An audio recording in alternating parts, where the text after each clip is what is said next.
Everyone, आप सभी को जय मसीह की। सबसे पहले मैं धन्यवाद देना चाहती हूँ परमेश्वर का कि मेरी जिंदगी में ऐसा एक मौका दिया कि आप लोगों के सामने आकर, आप लोगों के बीच में आकर उसके वचन से कुछ मैं शेयर कर सकूं।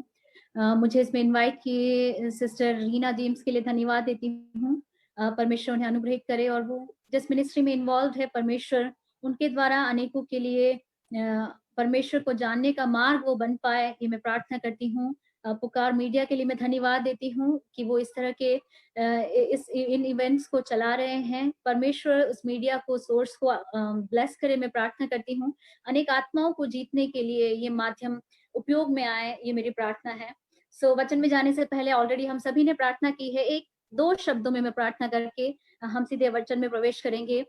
हमारे प्रेमी स्वर्गीय पिता परमेश्वर, धन्यवाद देते हैं इस वक्त के लिए। खुदा, हम आपके सन्मुख आते हैं परमेश्वर, जैसा कि आज का हमारा वचन है परमेश्वर की, प्रभु आप हमें जानने वाले परमेश्वर है। खुदा, मैं जो यहाँ बोल रही हूँ परमेश्वर, आप मुझे जानते हैं। जो यहाँ आए हैं, बैठे हैं और मुझे सुन रहे हैं परमेश्वर, उनमें से हर एक को आप जानते हैं परमेश्वर। प्रभु, उनके हृदय की अवस्थाओं को मुझसे बेहतर आप समझते हैं। प्रभु, आप उनसे बोले और बातचीत करें। आज का यह वचन परमेश्वर एक मनुष्य के मुंह से भले निकलता हो, लेकिन पवित्र आत्मा की आवाज होने पाए परमेश्वर। प्रभु, हम छिपने पाए परमेश्वर, आप दिखने पाए खुदा। हम घटने पाए, आप बढ़ने पाए परमेश्वर। हमारी जिंदगी की जिन जगहों पे परमेश्वर हमें करेक्शन चाहिए परमेश्वर, एंकरेजमेंट चाहिए परमेश्वर, हालेलुया प्रभु, उन सारे एरियाज में परमेश्वर आप हमसे बोले और बातचीत करें प्रभु। आज आपके वचन से परमेश्वर जो हमारे जीवन को रूपांतरित करने में सक्षम है, बल पाकर लौटने के लिए हमें से प्रत्येक की आप सहायता करें प्रभु जी। हम सभी से आप बातें करें परमेश्वर। प्रार्थना सुनने से धन्यवाद मांगते हैं खुदावंत यीशु मसीह के नाम से, सुने और कबूल करे प्रेमी पिता, आमीन। आंटी ने जैसा एक वचन बोला, यिर्मयाह 12:3 हमने अभी पढ़ा है। यहोवा तू मुझे जानता है, मुझे देखता है, तूने मेरे मन की परीक्षा करके देखा है कि मैं तेरी और किस प्रकार से रहता हूँ। उसी से रिलेटेड एक वचन जो मुझे परमेश्वर ने दिया वो मैं निकालना चाहूंगी। भजन संहिता 139 वचन 1 से 5 मैं आपके लिए पढ़ दूंगी। एक बार बोलती हूँ। भजन संहिता 139 139 वर्स 1 to 5। हे यहोवा, तूने मुझे जांच कर जान लिया है, तू मेरा उठना बैठना जानता है और मेरे विचारों को दूर ही से समझ लेता है।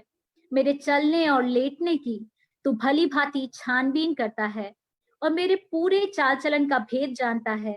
हे यहोवा, मेरे मुंह में ऐसी कोई बात नहीं जिसे तू पूरी रीति से ना जानता हो। तूने मुझे आगे पीछे घेर रखा है और अपना हाथ मुझ पर रखे रहता है। हम सभी इन वचनों से, स्पेशली इस भजन से बहुत ज्यादा वाकिफ है। कई प्रभु के दास लोग जो हैं, जो इस वचन को लेकर हमारे बीच में प्रचार करते हैं। लेकिन मैं विश्वास करती हूँ कि आज जब पवित्र आत्मा हमारी अगुवाई कर रहा है तो हर बार वो हमसे कुछ नया बोलने में सक्षम है। हम वो बिलीव करते हैं और हम उस तरह परमेश्वर के सन्मुख बैठे। हम सभी की एक इच्छा है, हर इंसान की, पहले दिन से जब वो जन्म लेता है तब से लेके उसकी मृत्यु तक उसके मन में एक इच्छा है कि उसको समझा जाए, कोई हो जो उसको समझे। एक छोटा बच्चा जब पैदा होता है, उसके पहले रोने से वो कुछ समझाना चाहता है सामने वाले को, है ना। ही इज हंग्री और ही इज नॉट वेल, उसका पोजीशन सही नहीं। एक छोटे बच्चे को आप ले लो, अगर वो भूखा है तो वो रोएगा, अगर उसको पेट में दर्द है तो वो रोएगा, अगर उसको कोई मच्छर ने काटा है तो वो रोएगा, उसने अपना नैपी गंदा किया है तो वो रोएगा, राइट। तो वो अब रो के या किसी न किसी तरीके से वो अपनी जो भावनाएं हैं वो अभिव्यक्त करने की कोशिश करता है। लेकिन एक और चीज उसके साथ समझने की जरूरत है कि एक माँ अपने बच्चे को अच्छे से समझती है ना। एक माँ के अलावा कोई एग्जैक्टली एक ऐसा फेज होता है जब माँ और बच्चे के अलावा, उन दोनों की भाषा के अलावा और कोई आपस में नहीं समझता है। बच्चा क्यों रो रहा है वो माँ ज्यादा बेहतर समझ पाएगी, लेकिन फिर भी माँ को भी चेक करना पड़ेगा। मच्छर ने काटा, चींटी ने काटा, भूख लग रही है, सब कुछ पता होने के बावजूद माँ को देखना पड़ता है। 100% एक माँ भी अपने बच्चे को नहीं समझ सकती है, ये हमें समझने की जरूरत है। लेकिन वचन कहता है कि यहोवा जो है वो हमें जानता है, हमारे विचार को जानता है, हमारे उठने को, हमारे बैठने को। और मेरा विचार एक दिमाग में आ रहा है, जस्ट गुजर रहा है पहला थॉट, तब से परमेश्वर को पता है कि ये थॉट मुझे कहाँ ले जाने वाला है, मैं और क्या सोचूंगी, उसके आगे क्या सोचूंगी, उसके आगे क्या सोचूंगी, ये सब परमेश्वर पहले से जानता है। और मैं किस तरह चल रही हूँ, मैं जब पहला स्टेप रखती हूँ मैं कहाँ जाने वाली हूँ, मैं जब लेटने वाली हूँ, जब मैं उठ रही हूँ, मेरे मन में जो विचार चल रहे हैं, सोते वक्त मैं क्या सोच रही हूँ, उठते ही पहला सोच क्या मेरे मन में आ रहा है, क्या चीज है जो मुझे चिंतित कर रही है, दुखी कर रही है, परमेश्वर उसको जानता है। वचन कहता है मेरे मुंह में ऐसी कोई बात नहीं है जो आने से पहले परमेश्वर पूरी रीति से नहीं जानता। कई बार हम कुछ कहते हैं, ये वचन एक बार देखिए, हे यहोवा मेरे मुंह में ऐसी कोई बात नहीं जिसे तू पूरी रीति से न जानता हो ऐसा नहीं, पूरी रीति से। कई बार हम कुछ कहना चाहते हैं लेकिन हम आधे शब्दों में खत्म कर देते हैं, हम एक्सपेक्ट करते हैं सामने वाला समझ जाएगा, या फिर कई चीजें मन में दबा के हम कुछ शब्दों में वो बताते हैं। लेकिन वचन क्या कहता है, परमेश्वर मेरे मुंह में एक शब्द आया है लेकिन परमेश्वर उसके पीछे की पूरी बात, मैंने क्या सोच के वो एक शब्द अपने मुंह से कहा, उस बात को परमेश्वर जानता है। सो वचन के अनुसार परमेश्वर हमें बहुत अच्छे से समझता है।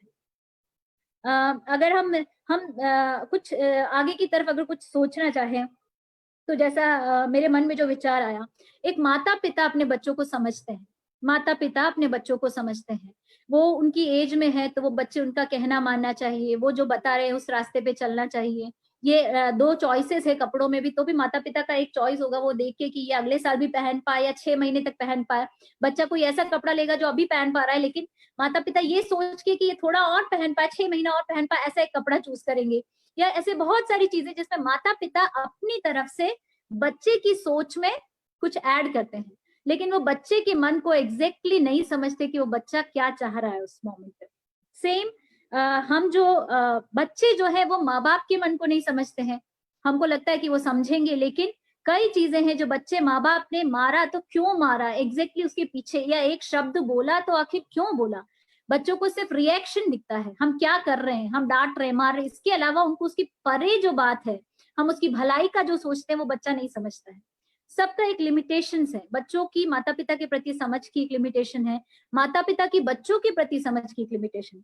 तीसरा, अगर पति पत्नी का रिश्ता अगर हम ले लें, तो पति अपनी पत्नी से एक्सपेक्ट करता है कि उसकी जो रिस्पॉन्सिबिलिटी है घर पे वो पूरा करे, है ना, वो पत्नी के रूप में उसके जो जो काम है वो पूरा करे, बच्चों को देखे, ये सब चीजें हस्बैंड वाइफ से एक्सपेक्ट करता है, और इतना ही समझता है, उसको अपनी पत्नी के रूप में वो देखता है। वो कई बार ये भूल जाता है कि वो किसी की और की बेटी भी है, वो कई बार ये भूल जाता है कि वो किसी की माँ भी है। पति की किसी बात पे बच्चे पे गुस्सा हो रहा है, वाइफ उसको बचाने जाती है, तो उसके मन में क्या चल रहा है कई बार पति को ये नहीं समझ में आता। पति कई बार सोचता है शायद हम या वाइफ जो है वो उनको रोकने की कोशिश कर रही है, या मैं सिर्फ ये मिसअंडरस्टैंडिंग क्या होती है वो बता रही हूँ कि एग्जैक्टली वाइफ के मन में क्या है पति कभी नहीं समझ सकता।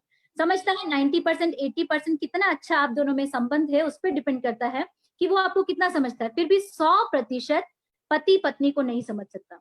वाइस वर्सा, पत्नी भी पति के मन में क्या चल रहा है वो नहीं समझ सकती। वो एक शब्द बोलते हैं, उसके पीछे उनका मतलब क्या है, या हमको सिर्फ वो शब्द सुनाई देता है और हम उसके पीछे 10 मतलब और निकाल लेते हैं, ये सोच के बोला होगा, लेकिन उन्होंने शायद कुछ नहीं सोचा होगा, या उनके मन में कुछ और बात चल रही होगी। पति पत्नी सबसे क्लोज रिश्ता परमेश्वर के वचन के अनुसार एक माँ और बच्चे का रिश्ता है, जो परमेश्वर रिलेट करता है कि जिस तरह एक माँ अपने बच्चे से प्यार करती है वैसे परमेश्वर हमसे प्यार करता है। भले एक दूध पीते बच्चे को, क्या एक जन्माने वाली माता अपने बच्चे को भूल सकती है?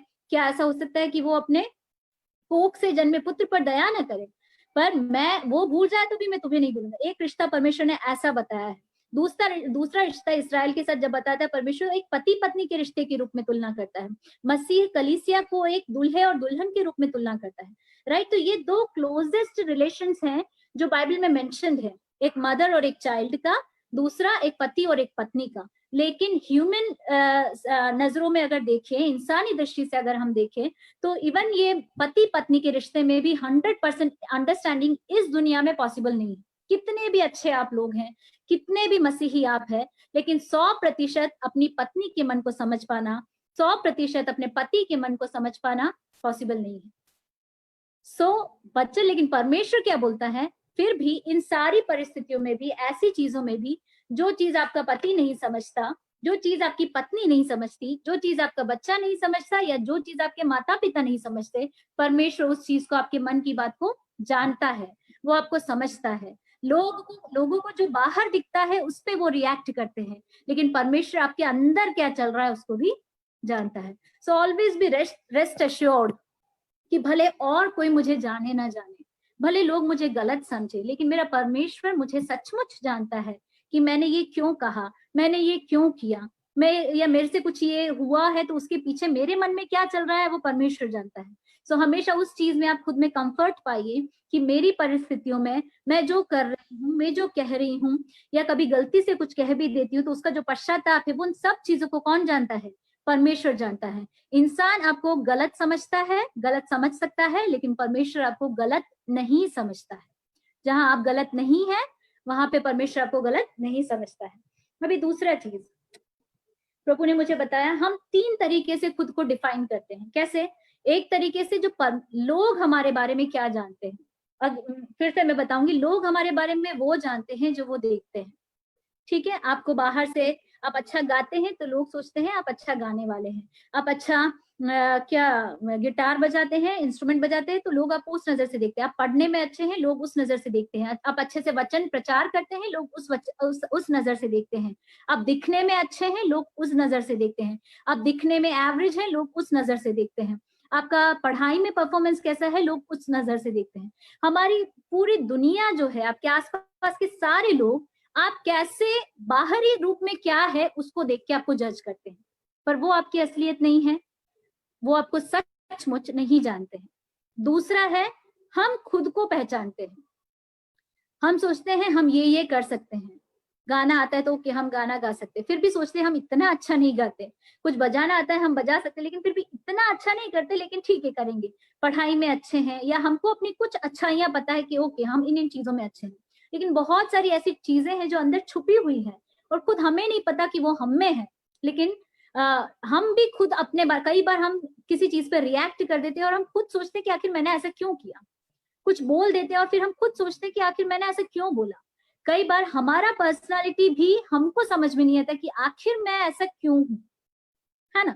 और तीसरा नजरिया जो है वो परमेश्वर का नजरिया है हमारी तरफ, जो लोग सोचते हैं वैसा, न जो हम सोचते हैं वैसा, लेकिन परमेश्वर हम जैसे हैं 100% वैसा समझने वाला परमेश्वर है। आपकी जो काबिलियत आपको नहीं पता है वो परमेश्वर को पता है। आपकी जो कमजोरी आपको नहीं पता वो परमेश्वर को पता है ना। हम खुद को कितना अच्छा कितना बुरा जो समझते हैं उससे बढ़कर परमेश्वर आपको जानता है। ठीक है, शैतान का भी आपके प्रति एक नजरिया है, जैसे अय्यूब के प्रति था, है ना, कि वो बोलता है अय्यूब तो फेथफुल था, परमेश्वर जानता था, लेकिन शैतान क्या बोलता है, क्योंकि तूने उसके चारों तरफ बाढ़ बांधी है इसलिए वो तेरे लिए विश्वास योग्य है। तो शैतान का अलग नजरिया है। आप पवित्र आत्मा की सामर्थ्य में चलते हो तो शैतान को पता है कि आप सामर्थी हो। आप पवित्र आत्मा की ताकत में या अभिषेक में चलते हो तो शैतान वो जानता है। आप वर्शिप में आगे लीड करते हो, अनेकों को आप वर्शिप के लिए एंकरेज करते हो तो शैतान को पता है कि आप में क्या ताकत है। आप अनेकों को विश्वास में जीतते हो तो शैतान को पता है आप में क्या ताकत है। सब लोगों का, हर इंसान का अपना पहलू है, हमारा खुद का अपना पहलू है, शैतान का एक पहलू है और परमेश्वर का एक नजरिया है। पर इन सब में सबसे बेहतर हमको परमेश्वर जानता है। बेहतर नहीं, 100% हमको परमेश्वर जानता है। ठीक है, और जानने के भी कई तरीके हैं। फॉर एग्जाम्पल, हम कई लोगों को जानते हैं। हम अभी बाजार में निकलेंगे, रेगुलर जो हमको मिलते हैं ऐसे कई लोग होंगे जो, या वॉक पे निकलते हैं तो रोज सड़क पे कुछ लोग होंगे जो रोज दिखते हैं, हमने कभी उनसे बात नहीं की, कभी देखा नहीं, लेकिन हम उन्हें जानते हैं।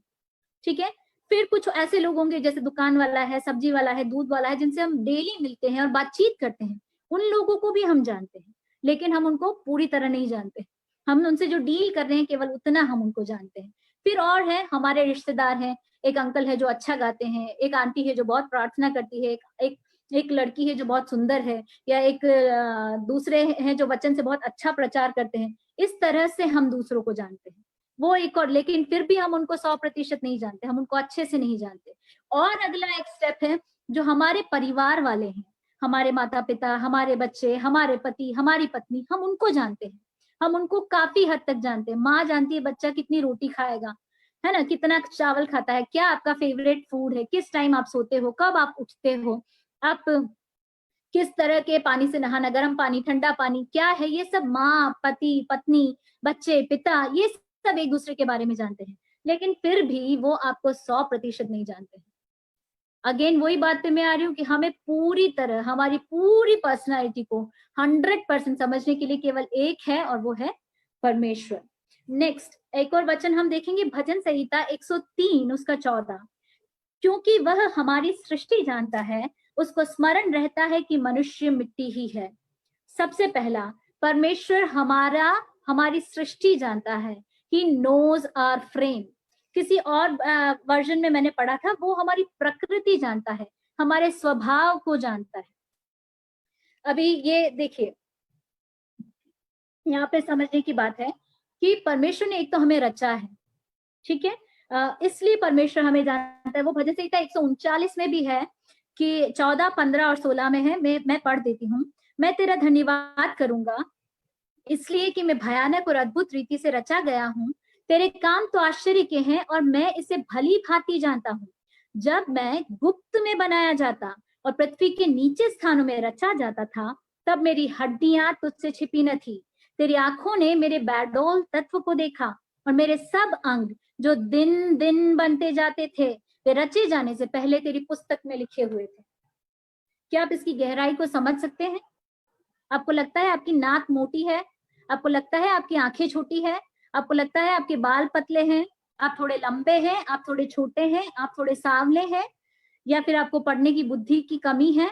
आपको चलने में तकलीफ है? आपको आंखों से दिखाई नहीं देता? आपको कान से सुनाई नहीं देता? आप बोल नहीं पाते हैं? ये सब परमेश्वर के जाने बिना नहीं हुआ है। वचन कहता है, तेरी आंखों ने मेरे बैडोल तत्व को देखा, और हर अंग जो मेरा दिन प्रतिदिन बन रहा था, जब आपका हाथ बन रहा था या आपका पैर बन रहा था, और अगर वो ठीक नहीं बना है तो परमेश्वर के जाने बिना नहीं, प्रभु ने जानबूझ के ऐसा बनाया है। आपको दिख रहा नहीं है, आपकी एक आंख खराब है, दो आंख खराब है, आप ब्लाइंड है, डेफ है, डम है, कुछ भी परिस्थिति या जो जन्मजात आप में जो कुछ कम आपको जो लग रहा है आप कमियों के साथ उत्पन्न हुए हैं, परमेश्वर ने जानबूझकर आपकी जिंदगी में वो रखा है। वचन कहता है कि कुछ भी अंग जो रचे जाते थे, वो रचे जाने से पहले उसकी पुस्तक में लिखे हुए हैं। Can you understand God's plan for your life? परमेश्वर उस परिस्थिति में आपको ऐसा बनाकर आपकी जिंदगी में ये कमी को दिखाकर, जो आपको कमी लग रहा है, लेकिन परमेश्वर के उस मास्टर प्लान में वो एक परफेक्ट पीस है। एक पजल जैसा समझ लो, अगर आपने जिग्सो पजल देखी है, कैसे एक पजल दूसरी पजल के साथ मैच होके एक पूरा पिक्चर बनता है। तो परमेश्वर के उस मास्टर प्लान में परमेश्वर की उस पजल का आप एक हिस्सा है, और जिसके लिए आपका ऐसा बनना जरूरी है। आप किसी और के साथ फिक्स होने के लिए, आपके आसपास के लोगों के, परमेश्वर जब आपको किसी कमी के साथ, हमको ऐसा लगता है कि डिसेबिलिटी है या कुछ और है, ऐसा बनाता है, तो न केवल वो आपको किसी चीज से गुजार रहा है या आपको बना रहा है, आपके कैरेक्टर को बना रहा है, लेकिन आपके आसपास के लोगों को भी। आप एक अंधे को देख के कैसे रिएक्ट करते हैं? आप एक इंसान जो बहुत काला है या अगली है उसको देख के, जो इसको इंसान अगली कहते हैं, I am sorry that I uttered that word, इंसान जिसको ऐसा समझते हैं उसको देखकर आप क्या कहते हैं? कभी किसी का देखकर, उसके आकार को देखकर, उसकी लंबाई, उसकी मोटाई, उसके पतलेपन को देखकर, उसकी कमजोरी को देखकर हंसी छूट जाती है? किसी और के कान में आप फुसफुसा देते हैं कि ये कैसा दिख रहा है, कैसा कर रहा है? आप याद रखिए कि आप उस इंसान की नहीं, आप परमेश्वर का मजाक उड़ा रहे हैं। उसे बनाने वाला परमेश्वर है। प्रभु ने उसको पूरे प्लान में सोच समझ के, ऐसा दिखना चाहिए, ऐसा लगना चाहिए, ये सोच के बनाया है परमेश्वर ने। उसको बनाने से पहले परमेश्वर ने वो वचन में, उसकी पुस्तक में ऐसा लिख रखा है कि वो ऐसा दिखना चाहिए। सो बी केयरफुल, कभी किसी का मजाक मतलब ऐसे हल्के में भी ना उड़ाया करें, क्योंकि वो परमेश्वर की रचना है। चाहे वो मंदबुद्धि हो, चाहे वो लंगड़ा हो, चाहे वो अंधा हो, चाहे वो बहरा हो, चाहे वो दिखने में अच्छा नहीं हो, लेकिन परमेश्वर की नजर में वो अनमोल है, और परमेश्वर ने अपने हाथों से उसे रचा है। Each human being is God's masterpiece. हमें से हर एक व्यक्ति परमेश्वर का एक विशेष कृति है, हाथों से बनाया। इस वचन में लिखा है, मैं गुप्त में बनाया जाता था और परमेश्वर के द्वारा भयानक और अद्भुत रीति से बनाया गया हूं, है ना। सो हमें हमेशा केयरफुल रहना है कि हमारे शब्दों के द्वारा, हमारी बातों के द्वारा कभी परमेश्वर के नाम की निंदा ना हो जाए। जो परमेश्वर की कृति है उसकी निंदा ना हो जाए। तीसरी चीज जो मुझे, नेक्स्ट चीज जो मुझे याद, परमेश्वर ने याद दिलाई, परमेश्वर हमारा पास्ट, हमारा प्रेजेंट, हमारा फ्यूचर सब जानता है। सिर्फ आज आप जिस परिस्थिति से गुजर रहे हैं, आज आप दुखी हैं, आज आप रो रहे हैं, सॉरी, आज आप रो रहे हैं, आज आप दुखी हैं, आज आप परेशान हैं, अपने पारिवारिक जीवन से परेशान हैं, फाइनेंशियल क्राइसिस में हैं, जो भी आपकी परेशानी है, आपके भविष्य को लेके चिंतित है, नौकरी को लेके चिंतित है, परमेश्वर वो जानता नहीं है, ऐसा नहीं है। परमेश्वर आप जिस दिन पैदा हुए उससे पहले से परमेश्वर जानता है कि ये दिन आपकी जिंदगी में आएगा। आज जो आप फेस कर रहे हैं वो दिन आपकी लाइफ में आएगा, ये परमेश्वर आपके जन्म से पहले से जानता है। सो क्या आप उस पर भरोसा कर सकते हैं कि वो भविष्य में भी आपको चलाएगा? आज का दिन गुजर जाएगा, प्रभु पे अगर आप भरोसा रखेंगे तो वो 100% आपको इस परिस्थिति से निकालने में सक्षम है। पर क्या चाहता है वो कि हम उस पर भरोसा रखें, ये जानते हुए कि उसने मुझे कल चलाया, वो मुझे आज भी चला सकता है और कल भी चलाएगा। हम एग्जाम्पल देख सकते हैं। एक स्त्री आती है यीशु मसीह के पास जब वो शमौन कोढ़ी के घर में भोज पे गया। एक संगमरमर के पात्र में वो इत्र लेके आती है और वो तोड़ती है और यीशु मसीह के पैरों पे उंडेलती है, सिर पर उंडेलती है और पैरों से आंखों से आंसू बहते हुए, वो आंसू बहाते हुए यीशु मसीह के पैरों को अपने बालों से पोंछती है। सब लोग आसपास वाले सोचते हैं यीशु मसीह कोई नबी नहीं है, शायद इसको नहीं पता कि ये स्त्री कैसी है। परमेश्वर नहीं जानता है? यीशु मसीह उसका पास्ट जानता था, यीशु मसीह को पता था, और यीशु मसीह को उसका प्रेजेंट भी पता है, उसके मन की अवस्था क्या है। लोग आपका पास्ट देख के कि आपने ये किया है पिछले दिनों में, वो देख के आपको जज करेंगे, लेकिन यीशु मसीह आज और अभी और इस समय आपके हृदय की अवस्था क्या है वो देखता है। आपने पिछले जीवन में क्या पाप किए, क्या गलतियां की, उनको यीशु मसीह इग्नोर करने को तैयार है अगर आप अभी इस समय इस वक्त पूरे दिल से परमेश्वर के सामने समर्पण करने को तैयार है। यीशु मसीह का स्वभाव वो है। हम उस स्त्री के बारे में देखते हैं जो एडल्ट्री में पकड़ी गई, व्यभिचार में पकड़ी गई, व्यभिचार करते हुए। यीशु मसीह को उसका पास्ट नहीं पता था? पता था। यीशु मसीह ने फिर भी क्या किया? उसको माफ किया। क्यों? यीशु मसीह हमेशा हमें मौका देना चाहते हैं। यीशु मसीह को पता है कि भविष्य में वो ऐसी नहीं रहेगी, भविष्य में वो मेरे लिए चलेगी, वो मेरी सच्चाइयों पे चलेगी, मेरे कदम। यीशु मसीह आपके पास्ट को देख के आपके प्रेजेंट को डिफाइन नहीं करता, ना आपके फ्यूचर को। आपका पास्ट कैसा भी रहा हो, यीशु मसीह उसको माफ करने में सक्षम है। तीसरा उदाहरण देख सकते हैं, एक आदमी जो कि दुष्ट आत्माओं से ग्रसित था, जिसमें सेना घुसी हुई थी। सेना मतलब लगभग 6000 के करीब दुष्ट आत्माएं, राइट। यीशु मसीह उस एक इंसान से मिलने के लिए पूरा नदी को क्रॉस करके वहां जाते हैं। यीशु मसीह उसको चंगाई देते हैं और उसको भविष्य में क्या करते हैं? मेरे नाम के लिए तो अपने शहर में जाके गवाही दे। उस सेवकाई के लिए तैयार करने के लिए, उस एक इंसान के लिए यीशु मसीह पहले से जानते थे कि वो नगर के लोग आके उनको वहां से निकाल देंगे। गिरासेनियों का प्रदेश जो था, उन लोगों ने जब सुअरों के 2000 का झुंड जब नदी में जाके गिर गया, तो उन लोगों ने कहा आप हमारे प्रदेश से चले जाइए। यीशु मसीह को पहले से पता नहीं था? पता था, लेकिन उस एक इंसान को छुड़ाने के लिए, उसका प्रेजेंट और उसका फ्यूचर को ठीक करने के लिए यीशु मसीह वो नदी पार करने को तैयार थे। आपकी जो भी परिस्थिति है, अगर आप, मैंने किसी से डिस्कस करते हुए पहले बोला है कि अगर आप इस दुनिया में एक अकेले इंसान होते तो भी यीशु मसीह आपके लिए मरने के लिए आता, तो भी आपको बचाने के लिए यीशु मसीह आता। इतना वो आपसे प्यार करता है। सो आपका वो रिश्ता, आपका पास्ट जो भी रहा हो, आपका प्रेजेंट सिचुएशन जो भी है, आप पूरी तरह प्रभु पे विश्वास कर सकते हैं कि सिर्फ आपकी परिस्थिति बदलने के लिए भी यीशु मसीह आपकी जिंदगी में काम करेगा। सिर्फ आपके लिए वो आपके पास आएगा। नेक्स्ट चीज हम देख सकते हैं, because he knows us, he takes us through different circumstances, certain circumstances, क्योंकि वो हमें जानता है, हमें जानता है, इसलिए वो हमें कई परिस्थितियों से गुजारता है, कई टेस्ट से गुजारता है। परमेश्वर को पहले से पता है कि हम वो टेस्ट फेथफुली पास करेंगे। एग्जाम्पल, जॉब का एग्जाम्पल, अय्यूब का उदाहरण। परमेश्वर देखता है कि वो मेरी नजर में खरा है, वो धर्मी है, वो निष्कलंक तरीके से चलता है। परमेश्वर की खुद की गवाही है उसके बारे में। और जब शैतान उसको चैलेंज करता है, नहीं आपने इसके चारों तरफ बाड़ा बांधा है इसलिए वो पाप नहीं कर रहा है, तो परमेश्वर बोलता है हटा दे। आपको लगता है अगर परमेश्वर को लगता कि वो कमजोर है तो प्रभु उसको हटाने देता? नहीं, प्रभु को पता था ये सारी परेशानियों में भी वो मेरे लिए खड़ा रहेगा। प्रभु ने इसलिए अलाउ किया। प्रभु जो कि आगे की बातें पहले से जानता है, उनको पता था कि ये सब होने के बाद भी 40 दिन बाद, 1 साल बाद, 4 साल बाद अय्यूब के 10 बच्चे दोबारा हुए। आप ये बात सोचना, तो उसकी परिस्थिति 1 साल में, 6 महीने में, 10 दिन में नहीं बदली। परमेश्वर ने पुनः उसको 10 पुत्र पुत्रियां दी, ऐसा लिखा है, तो जरूर 10 साल तो लगे होंगे। चलो ट्विंस हुए मानो तो भी 5 साल हुए होंगे। सो परमेश्वर इतने लंबे टाइम तक अय्यूब परीक्षाओं से गुजरा है, लेकिन उतना लंबा, चलो 10 बच्चों तक नहीं, लेकिन फिर भी उसकी सारी आशीषें आने में वर्षों लगे हैं। लेकिन परमेश्वर को पता था वो अपने टेस्ट में फेथफुली खड़ा रहेगा, इसलिए प्रभु ने अलाउ किया। परमेश्वर ने अब्राहम की परीक्षा ली। परमेश्वर ने कहा कि वो उसके दिल में क्या है वो जानना चाहते, एग्जैक्टली वो किससे ज्यादा प्यार करता है। लेकिन क्या परमेश्वर को पता नहीं था कि अब्राहम क्या करेगा? परमेश्वर को पता है, लेकिन स्टिल ही टेस्टेड अब्राहम। वो जानना चाहता था कि वो अपने इकलौते बेटे को मेरे लिए देगा या नहीं देगा। सो परमेश्वर को पता है कि उस टेस्ट को अब्राहम पास करेगा और वो विश्वासियों का पिता कहलाने के लायक बनेगा। हम सबके लिए गवाही के रूप में परमेश्वर ने अब्राहम को एक परीक्षा से गुजारा। ये पुराने नियम की जो भी अवस्थाएं हैं वो सब क्या है? वचन कोरिन्थियंस में यह कहीं लिखा हुआ है कि ये पुराने नियम में जो कुछ हुआ है वो हमारे लिए एक छाया के समान है, शैडो जैसा है, हमारे सीखने के लिए एक उदाहरण की तरह है हमारे सामने।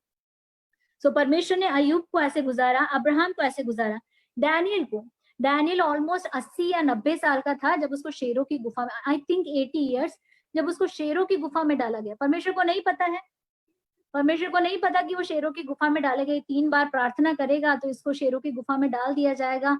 तो प्रभु ने, लेकिन प्रभु चाहता तो उससे पहले ये क्या दारा राजा जो था वो साइन करता, उससे पहले ही उस परिस्थिति को बदल सकता था, उसको रोक सकता था। लेकिन परमेश्वर ने क्या किया? नहीं किया। परमेश्वर ने दानियल को जाने दिया, क्योंकि प्रभु को पता था वो फेथफुली मेरे लिए खड़ा रहेगा, आपके लिए और मेरे लिए एक उदाहरण बन के वो खड़ा रहेगा। परमेश्वर के लिए असंभव क्या नहीं है? शेरों का मुंह बंद करना प्रभु के लिए मुश्किल बात नहीं है। मुश्किल बात है दानियल जैसे एक इंसान को पाना जो ऐसी परिस्थितियों में उसके लिए मरने को तैयार हो जाए। दानियल को नहीं पता था परमेश्वर उसको बाहर निकालेगा, लेकिन फिर भी वो शेरों की मांद में जाने को तैयार हो गया। शद्रक मेशक अबेदनगो को नहीं पता था कि यीशु मसीह खुद आकर, मनुष्य का पुत्र उनके बीच में आके उस आग को ठंडा कर देगा और उनको बचा लेगा। उन्होंने जरूर कहा कि प्रभु बचा सकता है, पर ना बचाएगा तो भी हमसे ये सहने को तैयार है। सो किस तरह उनको नहीं पता था कि प्रभु बचाएगा, लेकिन वो चले गए आग के अंदर। They were ready to be thrown into that. Are we ready like that? Are we like that? मैं ये नहीं बोल रही कि शेरों की मांद और आग में, हमें नहीं पता आगे की परिस्थितियां कैसी है और हमें कैसे प्रभु लीड करेगा, लेकिन हमें वो परमेश्वर से सामर्थ्य चाहिए, परमेश्वर के प्रति वो समर्पण चाहिए, परमेश्वर के प्रति वो हमको प्यार चाहिए कि वो हमें ऐसी परीक्षाओं से अगर कभी गुजारे भी तो हम उसमें विश्वास योग्यता के साथ खड़े रहें। प्रभु ने इन सब परीक्षाओं में, आप देखो, प्रभु ने खत्म नहीं कर दिया उनको, प्रभु उनको बाहर लेके आया है। Right? So may God help us to be faithful like that. Next example, परमेश्वर, ये पॉइंट था कि प्रभु हमें परीक्षा कुछ चीजों से गुजारता है क्योंकि उसको पहले से पता है कि हम उसमें स्थिर रहेंगे, इसलिए प्रभु हमें कई बार परीक्षाओं से गुजारता है। फिर नेक्स्ट एग्जाम्पल, गॉड हमारी फेथफुलनेस को देखता है, विश्वास योग्यता को देखता है। प्रभु हमारी विश्वास योग्यता को जानता है और देखता है। विश्वास योग्यता को देखने का एक एग्जाम्पल नोहा के बारे में लिखा हुआ है, नूह के बारे में लिखा हुआ है कि उसने लगभग, मैंने जब पढ़ाई स्टडी किया उसके बारे में, लगभग कई जो शास्त्री लोग कहते हैं, वेद शास्त्र के पंडित लोग कहते हैं कि लगभग 120 साल तक नूहा ने प्रचार किया है। कुछ लोग बोलते हैं 55 से 75 साल। एक नूहा 600, टोटल 900 साल तक कुछ जिया है, सॉरी 600 साल में उसकी वो बाढ़ आई। तो अराउंड 500 ईयर के आसपास परमेश्वर ने उससे बोला था कि तू ये बना, क्या परमेश्वर ये और किया उसके हिसाब से 120 साल करता रहा कि बारिश आने वाली है, बाढ़ आने वाली है, और लोग उसका मजाक उड़ाते रहे। 1 साल, 2 साल, 3 साल, प्रभु एक काम करने को बोलता है और उसमें कोई सक्सेस नहीं होती और कुछ होता नहीं, कितने साल तक हम इंतजार कर सकते हैं? 120 साल नूहा ने इंतजार किया। क्यों? क्योंकि परमेश्वर को लेकिन पता था कि वो फेथफुल रहेगा, इसलिए परमेश्वर ने उसको अलाउ किया। और नूहा फेथफुल था और परमेश्वर ने जब ऐसी परिस्थिति आई प्रभु ने उसको बचाया। नेक्स्ट हम एग्जांपल देखते हैं डेविड का। डेविड अपने घर से रिजेक्टेड था, उसके पापा तो उसको अपने बच्चों में भी गिनते नहीं थे। जब शमूएल अभिषेक करने आया और बोला कि अपने बच्चों को बुलाओ, तो दाऊद को बुलाया ही नहीं, 7 बच्चों को बुलाया जो लंबे थे, दिखने में सुंदर थे, अच्छे थे, उनको बुलाया। लेकिन दाऊद जो था वो भेड़ बकरियों को चरा रहा था। जस्ट सोचिए, वो बचपन से वही काम किया है उसने, रोज उसको भेज देते थे। उसके पास एक वीणा थी और जंगली जानवरों को भगाने के लिए उसके पास एक ये था, स्लिंग शॉट था, गोफन। सो उसको लेके वो रोज जाया करता था अपनी भेड़ों को, लेकिन उसको जो काम भेड़ों को संभालने का दिया गया था उसको वो फेथफुली पूरा करता था। वो इतना फेथफुल था कि एक भेड़ के बच्चे को जब शेर खाने आया तो अपनी जान की परवाह किए बिना उसने किसको बचाना प्रेफर किया? भेड़ के बच्चे को। चाहता तो छोड़ के भाग जाता, खुद की भेड़े हैं, ऐसा नहीं है ना, उसके पिता तो ऑब्वियसली चाहेंगे कि बच्चा बचे, लेकिन उसने उसका सामना किया। उसको नहीं पता था जब वो जंगल में अकेले में बैठ के वीणा बजा के परमेश्वर के गीत गा रहा है तो परमेश्वर का जो अभिषेक है वो उस पर उतर रहा है। उसको नहीं पता था कि वो रोज जब गोफन से उस जंगल में प्रैक्टिस कर रहा है जंगली जानवरों को भगाने की, तो उसको ये नहीं पता था कि परमेश्वर का अभिषेक उसमें उतर रहा है। एक दिन उसको उससे गोलायत को मारना है, लेकिन जो काम उसको दिया गया था, जो काम उसको, जो टैलेंट उसके पास था, उसको वो डेवलप करता गया। वीणा बजाता था तो अच्छे से वो सीखता गया और सीखता गया। गोफन चलाना आता था, उसमें वो प्रैक्टिस करता गया, और उसके साथ जो भेड़े दी गई थी उसको शेर से, भालू से बचाता गया वो जगह जगह। ये काम उसने तब किया जब कोई ताली बजाने वाला नहीं था। शेर को उसने मारा तो कोई अप्रिशिएट करने वाला नहीं था। ये उसके पर्सनल युद्ध थे, अकेले में जो उसने लड़े हैं। उसने जब भालू को मारा तो किसी ने ताली बजा के उसकी तारीफ नहीं की कि तूने बहुत अच्छा काम किया। ये बात लोगों को तो पता भी तब चली जब शाऊल को दाऊद ने खुद ये बताया। तब तक किसी को पता नहीं था कि उसने भालू को मारा या शेर को मारा, राइट। उसके कई बार हमारे कुछ युद्ध ऐसे हैं जिसमें जब हम विश्वास योग्यता दिखाते हैं परमेश्वर के साथ, हमारा पर्सनल टेम्पटेशन होगा, हमारी कोई परीक्षाएं होंगी जिसको जब हम व्यक्तिगत तौर पे लड़ते हैं, हम अपने शेर को, हमारे सामने आए शेर को, हमारे सामने आए भालू को जब हम हराते हैं, हमारी वो परीक्षाएं होंगी, हमारी टेम्पटेशंस होंगी। कुछ ऐसी चीजें जैसे कुछ लोगों को होता है कि ज्यादा बड़ा चढ़ा के बात करने का आदत होता है, कुछ लोगों को होता है गलती से मुंह से झूठ निकल जाता है, कुछ लोगों को होता है जो बहुत ज्यादा गुस्सा आता है, कुछ लोगों को कुछ और दूसरों का अनजाने में कुछ चुगली कर बैठते हैं। ये सब हमारी पर्सनल टेम्पटेशंस और युद्ध है। आप अकेले में जब परमेश्वर के सामने सामर्थ्य पाकर उनको ओवरकम करते हैं, जो कोई नहीं देख रहा है, सिर्फ आप जानते हैं कि आपने उसको ओवरकम किया है। आपकी टेम्पटेशंस को आपने परमेश्वर के सामने प्रैक्टिस कर करके सरेंडर कर करके आपने ओवरकम किया, ये केवल आप जानते हैं। ऐसे समय में फिर एक बड़ा युद्ध होने वाला है, आपके सामने एक बड़ा चैलेंज आने वाला है। उस टाइम पे ये आपने जो पर्सनल बैटल्स जीते हैं वो बैटल्स आपको क्या करेंगे? स्ट्रेंथ देंगे। आपको ये कॉन्फिडेंस आएगा कि नहीं, मैंने एक शेर को और एक भालू को हराया है, अभी शैतान के बड़े युद्ध के लिए मैं तैयार हूं। तो आपके मसीही जीवन में आने वाले चैलेंजेस को, युद्धों को आप आसानी से सामना कर पाओगे। उसकी कंटिन्यूस उस प्रैक्टिस, वीणा बजाने की उस प्रैक्टिस से, उसका गोफन चलाने का उस प्रैक्टिस से, और अकेले में जीते गए युद्धों ने उसको गोलायत के सामने खड़ा रहने का ताकत दिया। गोलायत के सामने भी कैसे पहुंचा? उससे पहले वीणा बजाता था वो, ये पता चला कि वो बहुत अच्छा वीणा बजाने लग गया अकेले अकेले जंगल में बजा बजा के, और ये पता चला कि उसमें परमेश्वर का अभिषेक है, आत्मा है, क्योंकि शमूएल ने उसको अभिषेक किया। तो वो शाऊल के राजभवन में बुलाया गया, क्योंकि शाऊल पे दुष्टात्मा आती थी, और जब दाऊद अभिषेक में भर के ये वीणा बजाता था तो दुष्टात्मा चली जाती थी।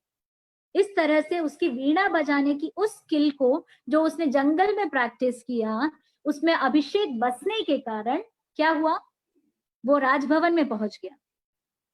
हमारी जो प्रार्थना करने की आदत है अकेले में, हमारा वचन ध्यान का जो आदत है अकेले में, आपको नहीं पता कि कब परमेश्वर उस चीज के द्वारा किसी और को ब्लेस करेगा, कब वो चीज किसी और के छुटकारे का कारण बनेगी।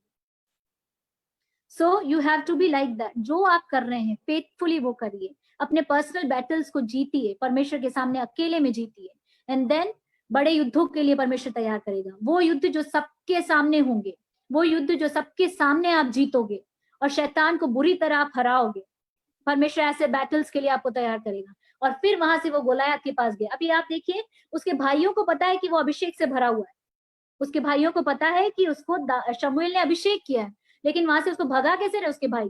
तू क्या हमारा मजा लेने आया है? हम यहाँ पे फंस रहे हैं, गोलायत हमको चैलेंज कर रहा है, तू ये देखने आया है? लेकिन परमेश्वर जानता है कि ये वो लड़का है जो इजराइल को एक बड़ी विजय देने वाला है। आज परमेश्वर का अभिषेक उस पर इतना सामर्थ्य रूप से छाया हुआ है कि वो किसी भी युद्ध को लेने को तैयार है। तो वो क्या करता है? वो आगे की तरफ जाता है और बोलता है मैं लड़ूंगा, और वो उस अभिषेक के पत्थर से सॉरी उस अभिषेक के पत्थर से, और जो उसने भालू और शेर को जीता है उस कॉन्फिडेंस से, और साथ में परमेश्वर पे भरोसे से उस गोलायात के पास जाता है। उस पहले पत्थर में, उस पत्थर की ताकत नहीं है, उस गुलेल की ताकत या गोफन का ताकत नहीं है, वो परमेश्वर का अभिषेक है जो उस पत्थर को सीधा गोलायात के सिर पे टकराता है और उसको नीचे गिरा देता है। क्या है आपके बड़े चैलेंजेस? क्या है जो आज आप फेस कर रहे हैं? अगर विश्वास योग्य आप हैं आपके पर्सनल लाइफ में, आपके व्यक्तिगत जीवन में, तो बड़े से बड़ा गोलायात आपके सामने ऐसे गिरेगा। क्यों? क्योंकि आपने व्यक्तिगत जीवन में अपने युद्धों को जीता है, परमेश्वर के द्वारा दी गई स्किल्स को आपने डेवलप किया है, और शैतान को आप औंधे मुंह गिरते हुए देखोगे अपने सामने, जिस तरह की गोलायात गिरा। नेक्स्ट एग्जाम्पल मैं आपको दिखाना चाहूंगी। God sometime because he God has a purpose behind this, परमेश्वर का हमारे प्रति एक उद्देश्य है, इसलिए वो क्या करता है, वो हमारी प्रार्थनाओं को जानता है लेकिन फिर भी वो डिले करता है। परमेश्वर हमारी प्रार्थनाओं को जानता है लेकिन फिर भी वो उसमें क्या करता है, देर करता है। कैसे? क्या उदाहरण हम देख सकते हैं? हम उदाहरण देख सकते हैं हन्ना का।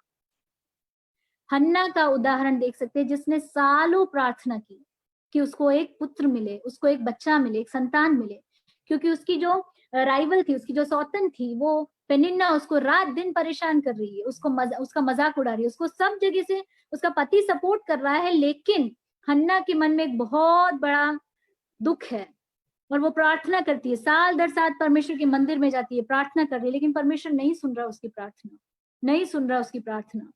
वो टूटे दिल से प्रार्थना करती है, और एक समय आता है जब वो परमेश्वर के सामने एक सरेंडर करती है कि प्रभु अगर मुझे एक पुत्र होता है तो वो मैं तुझे दूं। और उस समर्पण का पॉइंट आते ही परमेश्वर उस वर्ष उसको अनुग्रहित करता है। उसके इतने सालों की प्रार्थना की वजह से एक अभिषिक्त बच्चा पैदा होता है।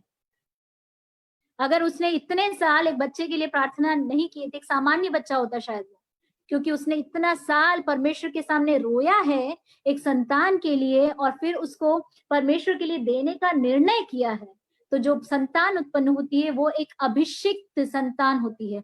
दान से लेके बेर्शेबा तक शमूएल जैसा अभिषिक्त नबी और कोई नहीं था, विश्वास योग्य नबी और कोई नहीं था।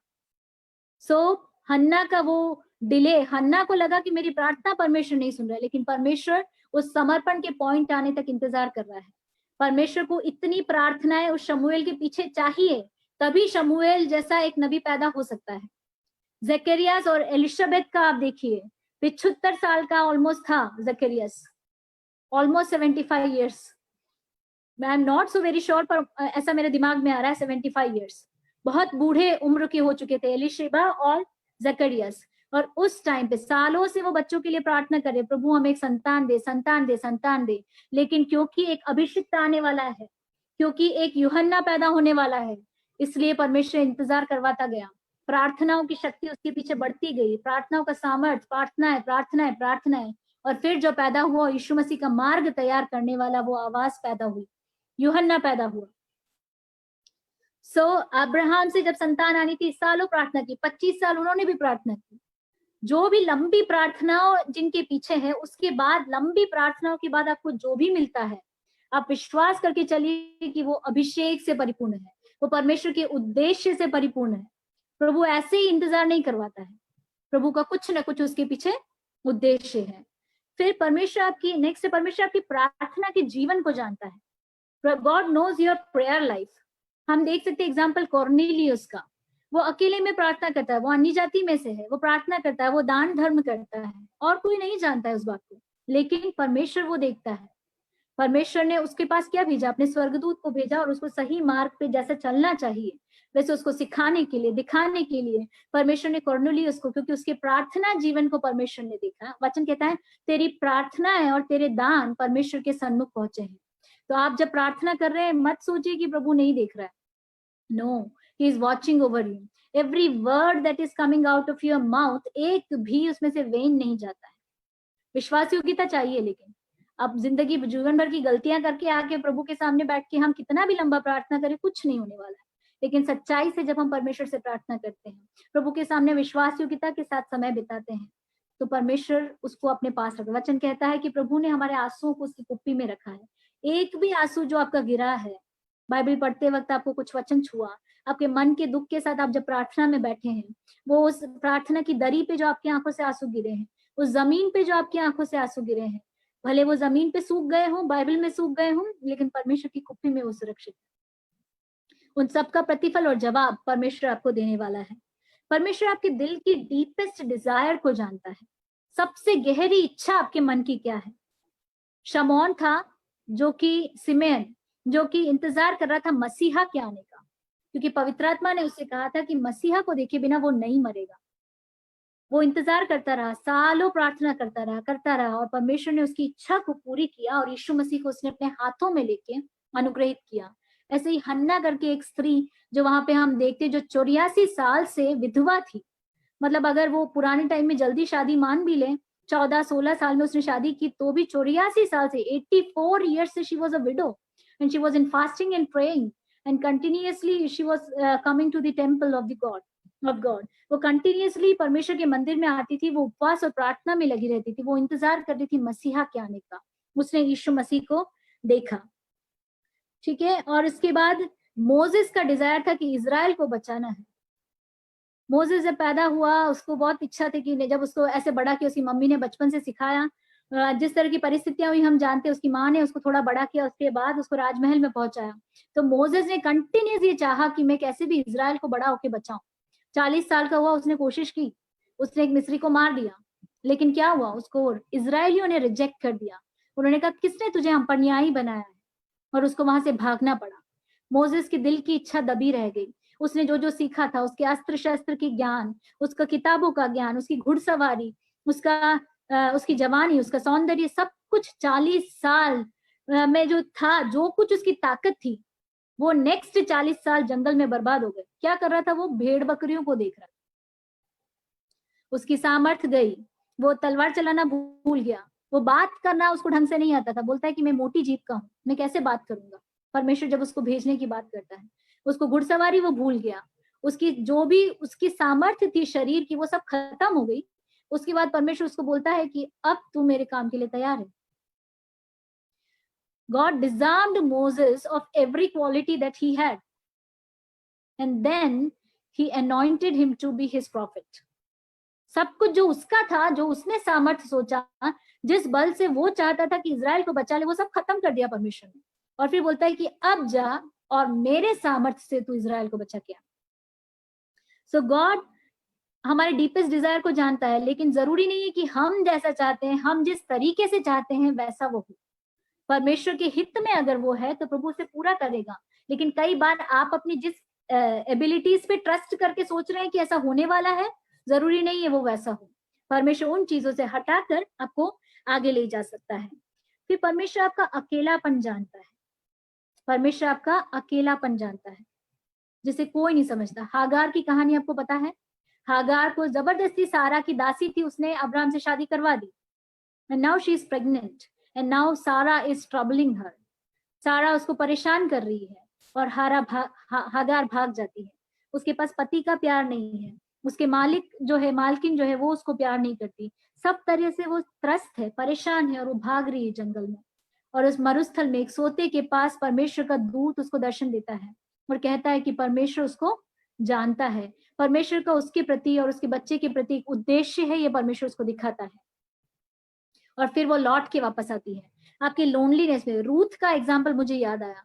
रूथ को उसका पति मर गया, उसके लोगों को छोड़ के वो नओमी के साथ आ गई, लेकिन उस परमेश्वर के पीछे चलने के लिए वो आई और उसकी लोनलीनेस को परमेश्वर ने जाना। और ठीक समय पे परमेश्वर ने उसको किसको प्रोवाइड करके दिया? परमेश्वर ने उसको बोआज प्रोवाइड करके दिया।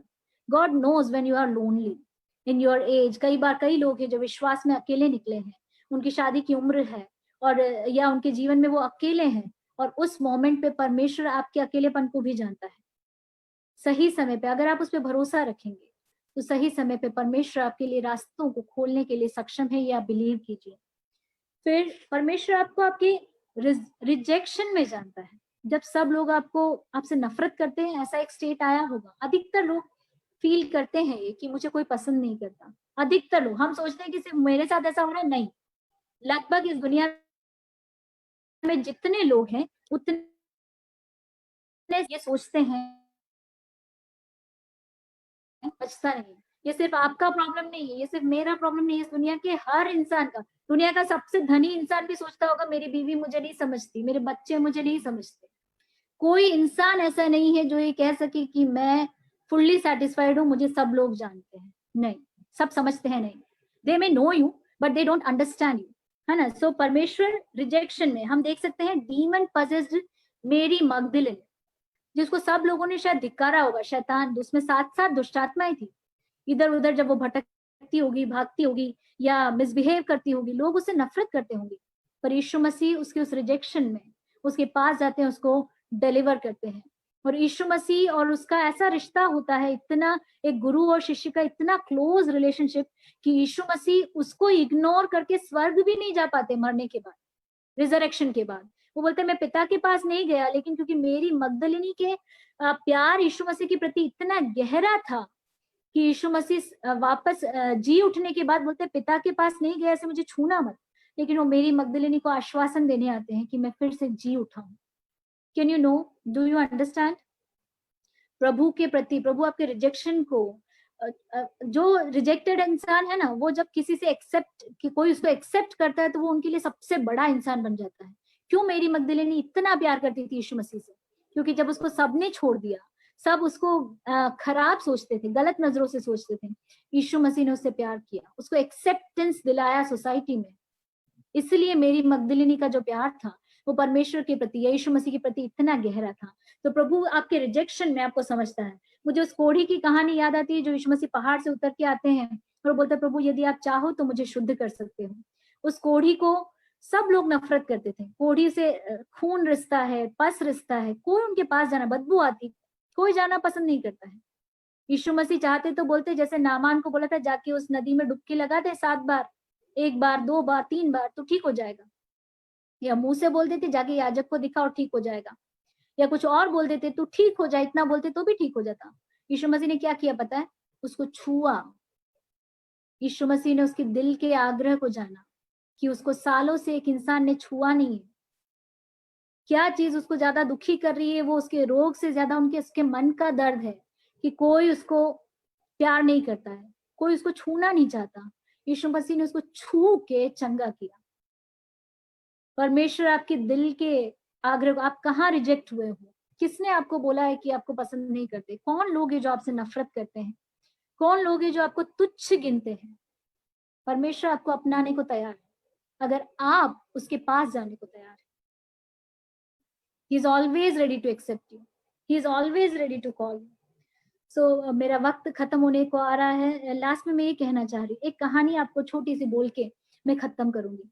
कहानी नहीं है, ये एक्चुअल फैक्ट है। एक जेब्रा जो होता है, आपको पता है जिस तरह हमारे हाथ के निशान, फिंगरप्रिंट्स डिफरेंट होते हैं, वैसे हर जीब्रा जो होता है उसके हर जीब्रा का पैटर्न डिफरेंट होता है। कोई भी 2 जीब्रा एक जैसा नहीं होता है। भले हमको सब लाइन लाइन दिखता है, लेकिन हर जीब्रा का पैटर्न डिफरेंट है। कोई भी 2 जीब्रा एक जैसे नहीं होते। सो जब जीब्रा अपने बच्चे को जन्म देती है, माँ जब अपने बच्चे को जन्म देती है, तो वो अपने बच्चे को लेके अकेले में चली जाती है।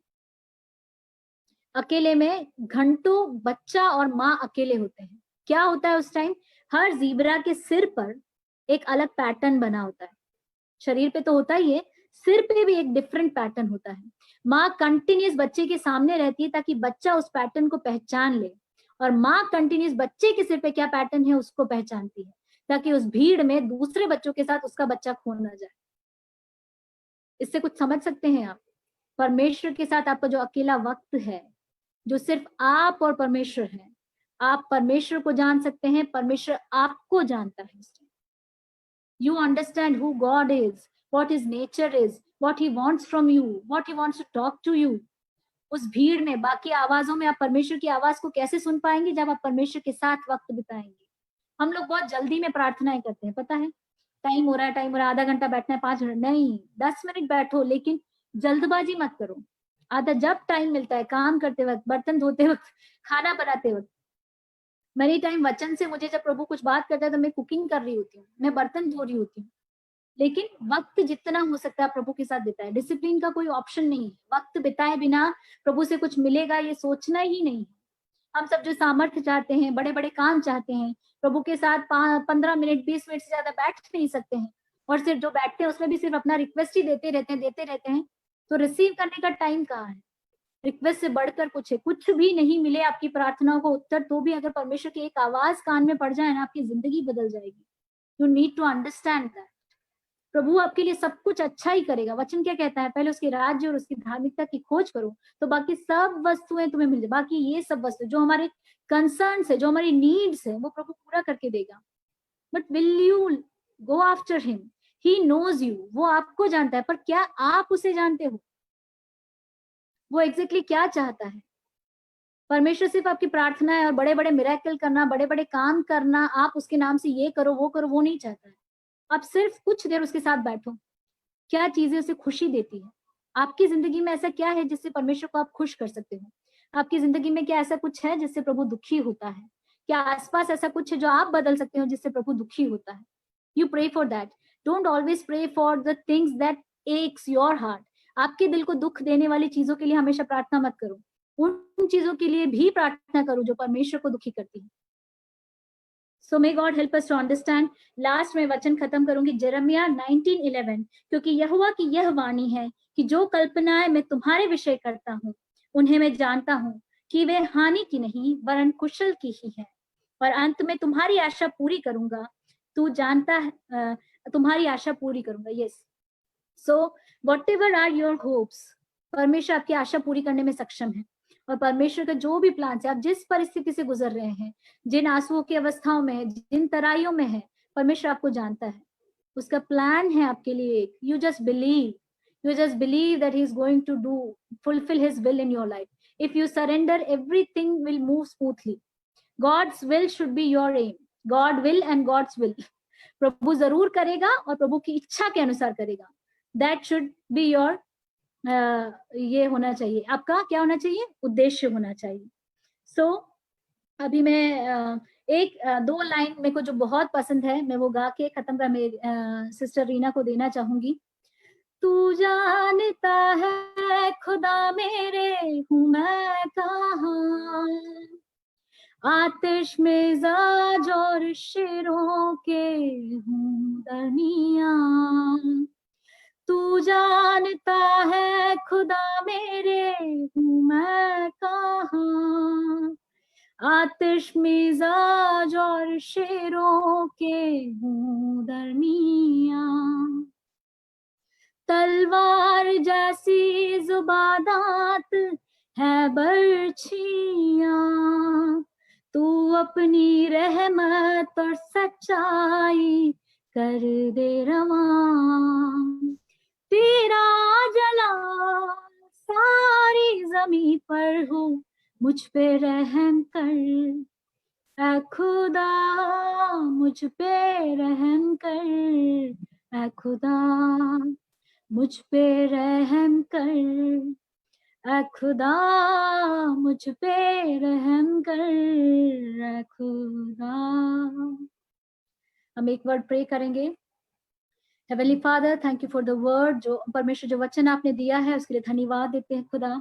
प्रभु हम विश्वास करते हैं प्रभु जी, आपने हमें से हर एक से बात की है प्रभु, हमारी अवस्थाओं को, हमारे अकेलेपन को, हमारे रिजेक्शन को, हमारी प्रार्थनाओं को, हमारी इनसिक्योरिटीज को परमेश्वर आप जानते हैं। परमेश्वर हमारे लिए आप कार्य करें प्रभु जी, इन सब में हमें आपसे जुड़ के रहने के लिए आप मदद करें परमेश्वर। हमें समझ पाए परमेश्वर कि आप हमें जानते हैं, और साथ में हम ये समझ पाए कि हमारे लिए आपको जानना उतना ही जरूरी है परमेश्वर। अब सहायता करें इस प्लेटफॉर्म को आए हुए सारे लोगों को, और कोई भी जो कभी भी इस मैसेज को देखेगा उसको ब्लेस करे परमेश्वर, उनके जीवन की विषयों का आप उत्तर दे परमेश्वर। प्रार्थना सुनने से धन्यवाद मांगते हैं खुदावंत यीशु मसीह के नाम से, सुने और कबूल करे प्रेमी पिता, आमीन।